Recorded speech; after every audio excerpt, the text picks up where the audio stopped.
Hi, Shakakan here. I wanted to post a follow-up video about the ACV detox that I did on Joe Michelle's hair. She posted a video on YouTube about a month ago, and a lot of you guys had questions about, what I was doing, how I did it, why I did it. So I kind of wanted to post a detailed video about an ACV that I did on my best friend's hair. Her name is Tracy. Hi, Tracy. And she has color, so you can see hers a little bit differently. And if you have any more questions, please comment on the video and I can do my best to answer it. You can also follow me on IG at The Real Shakakan or Shakakan Hair Studio. I'll also post a link to Joe Michelle's video so you can see the first one that I was referencing. Have a good one and enjoy. We start out by using hot water to fill the sink up and have the mature part of the lock down in the hot water. Now normally we wouldn't use hot water because it opens up the cuticles of the hair and causes frizz, but during this deep cleaning process we want the cuticles to open so that we can remove any dirt, residue, or buildup. Now we're adding the baking soda to the hair itself. What baking soda does, it helps to restore the hair's natural pH levels. Baking soda also is a great cleaning agent for your hair. Now adding the apple cider vinegar to the baking soda is going to cause this fizzing action. Apple cider vinegar helps to prevent fungal and bacterial growth, and it helps keep your hair really healthy, and it helps keep your scalp healthy too. So I add that to the new growth, the water. I add apple cider vinegar all over and let that soak in for about 10 to 15 minutes. We squeeze it into the lock and let the fizzing and the bubbles that takes place from the acid and base mixing together, we let that do its job. Bubbles helps to dissolve dirt and oil and grime that's present in the hair. Keep in mind, it may be just dust from the atmosphere.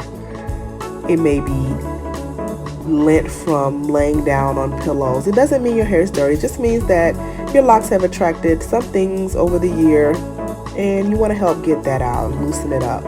Now doing this too often can mess up the integrity of your lock, which is why I don't suggest doing apple cider vinegar rinses a lot. I know some people do, but I don't suggest it because I do think that because we're opening up those follicles, it can mess up the integrity of your hair. If you don't work outside, you shouldn't have to do this more than once a year. If you do, 2 to 3 times a year is great. Again, it's your preference. And as you can see, it's still fizzing there. So again, I let it sit for a few minutes. Once it finishes, we shampoo the hair normal and condition it, and it revitalizes the hair once you are done. Most clients say that the hair is lightweight once it's done. Tracy says she definitely could feel the difference with it being wet. It's not as heavy once we finish shampooing.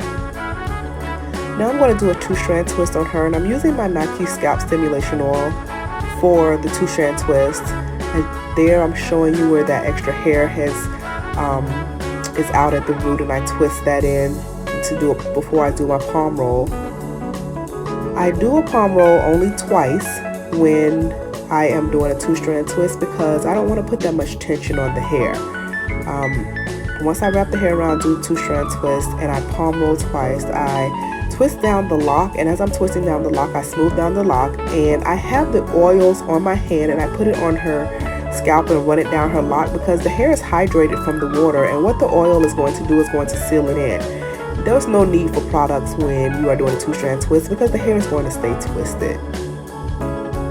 I put a rubber band at the end, but I only tie the rubber band around twice. Again, we're trying to go for healthy locks here. If you tie the rubber band around too tight at the bottom, it can cause thinning and breakage. So I just put the rubber band around twice, and I instruct the client to cut the rubber band off when they're taking it off and not pull it off.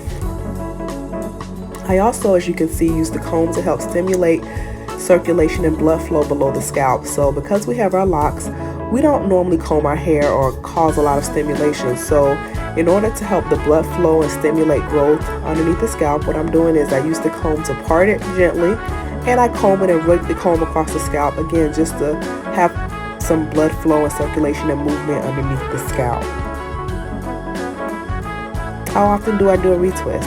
I suggest clients do retwist between 4 to 6 weeks depending on the rate of growth of their hair, the speed of growth. If they have slower growing hair, I say go 8 weeks, or if you don't mind the frizz and the fuzz, you can go 8 weeks.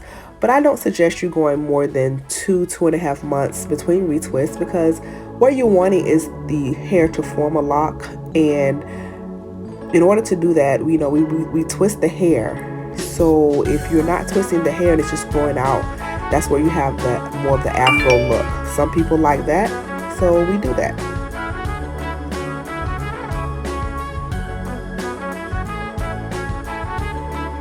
When I'm doing my two-strand twist, I do right over left, and that keeps the two-strand twist tight without, again, putting too much tension on the hair.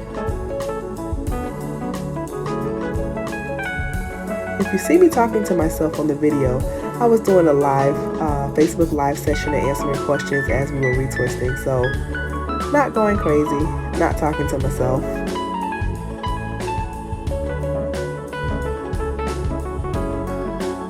So Tracy, once this is done, she leaves these in about 2 weeks. Then she cuts the rubber bands off. She wears it in this style for like 2 weeks, and then once she's finished, she'll cut the rubber bands off. Of course, using oil in her hands. And let me make sure and let you guys know, my rubber bands, I do soak them in oil, so that way they are saturated and the rubber doesn't break the hair. But once she cuts the rubber bands off, she'll have her styles. Doesn't she look cute? I think so. Thank you guys for watching. Again, just wanted to explain and answer some questions. Have a great day. Follow me on YouTube.